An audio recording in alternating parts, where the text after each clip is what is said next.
Good day and welcome to SCO BRICS Insight, where we bring you the latest news, information and analysis on what's going on in the world of the Shanghai Cooperation Organisation and the BRICS.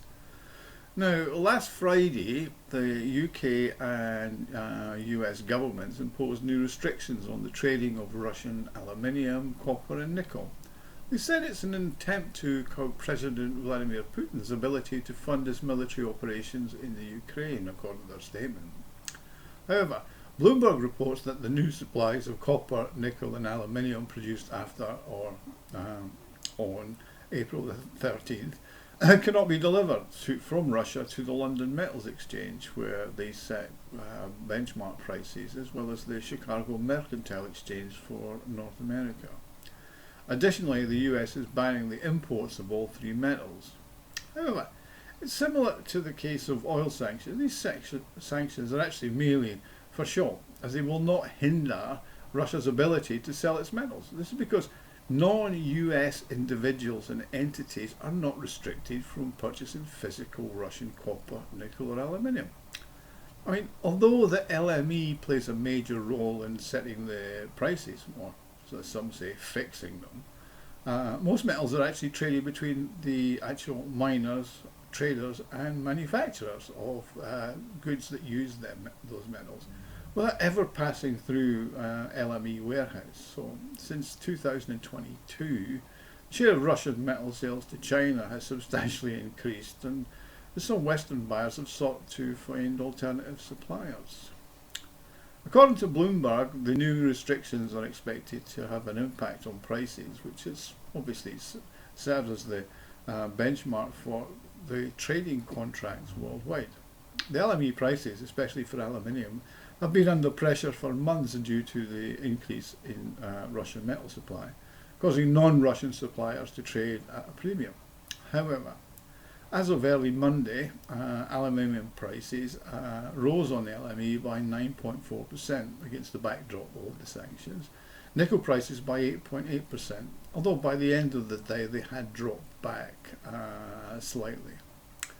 The sanctions will also impact traders' willingness to handle Russian metals, but many traders consider the ability to deliver on the London Metals Exchange as essential, and some contracts include clauses specifying that they will be void if the metal is no longer LME deliverable. This implies that the metal, similar to Russian sourced oil, will be traded at lower prices compared to other sources.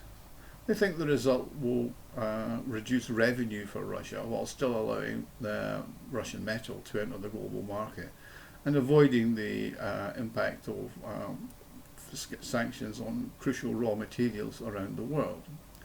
However, the global commodity merchants and major traders such as Glencore, Vitol and Trafigura will earn billions acting as intermediaries, assisting buyers in evading the sanctions.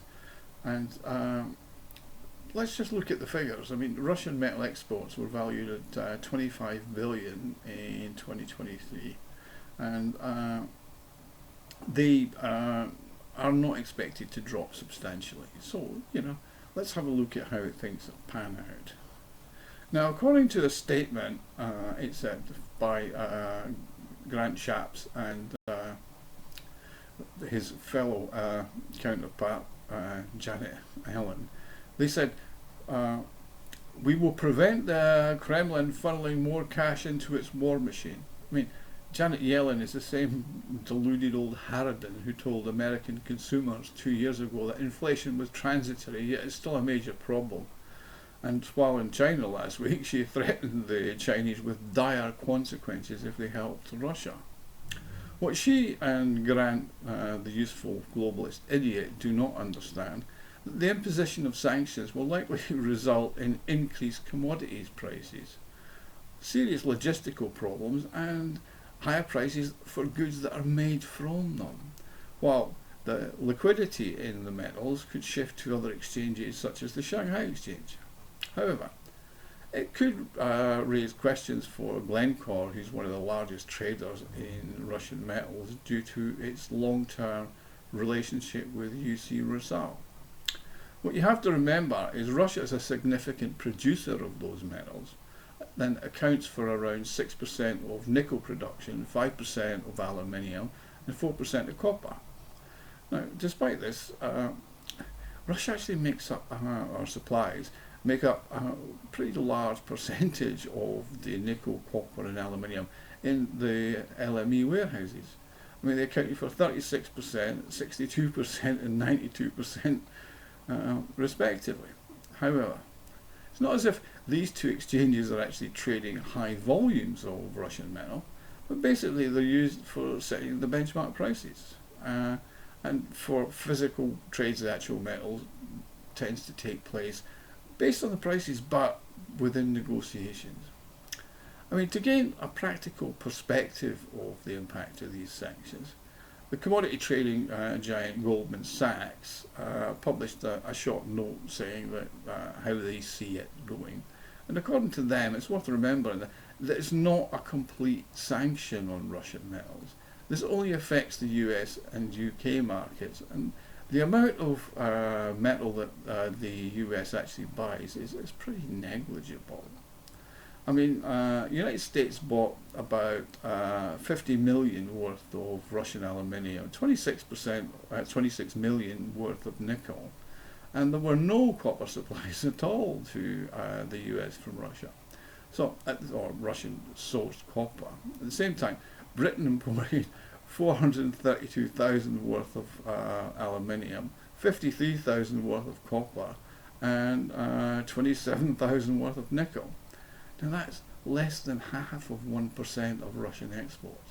However, most Russian aluminium and copper will simply bypass the exchanges, and the West will have to deal with it. And what they will do is Russians will deal direct with countries or the intermediaries, as they've done with gold, silver after the LBMA, the London Bullion Market Association, banned Russian gold.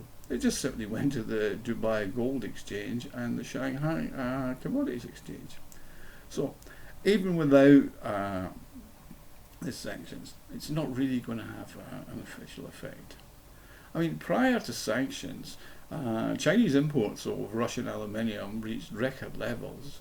I mean, Rusal, one of the world's largest supplier of aluminium to the market, increased its revenue 23% from China, and compared to this whole situation, it's just laughable and negligible. However, these Chinese importers, though, have taken full advantage of China's strategic alliance with Russia to secure several levels of discounts, not huge, but just enough, by paying in the Chinese currency, the yuan. They bypassed the dollar, so the US is not really aware of exactly what's going on, because with dollar transactions, they obviously go through US banks. So that's helped China stave off inflation and further fallout. So you can understand why Beijing's desire to supplant the dollar as the world's reserve currency, because trading in the yuan with its current partners like Russia, India, United Arab Emirates, etc., it makes their currency stronger, and also means that they're avoiding the US.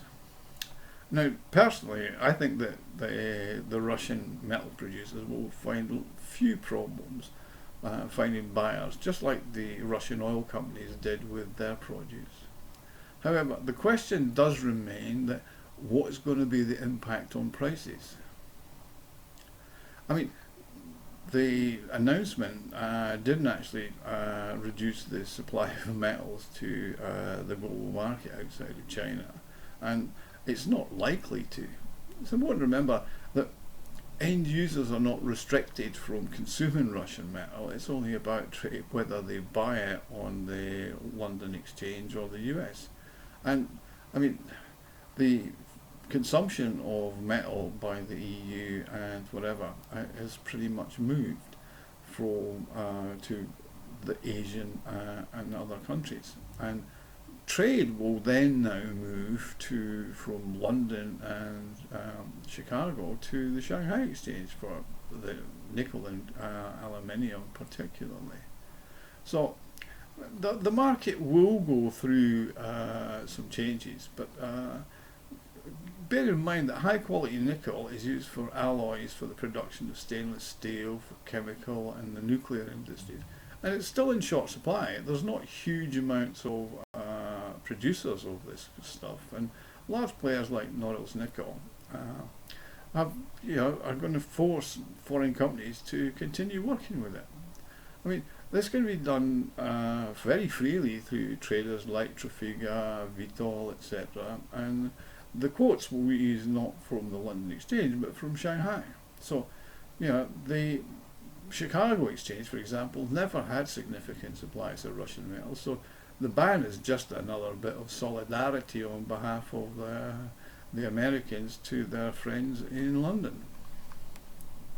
So, as I noted in my previous videos, Russian oil is now trading way above the price that the G7 put of $60 per barrel, and everywhere else the effect of sanctions are negligible. So we'll have to wait and see, but in my opinion, this sanctions are a minor inconvenience for a short while, and it's pretty much business as usual for Russia's metal producers and their partners inside the BRICS and around the world.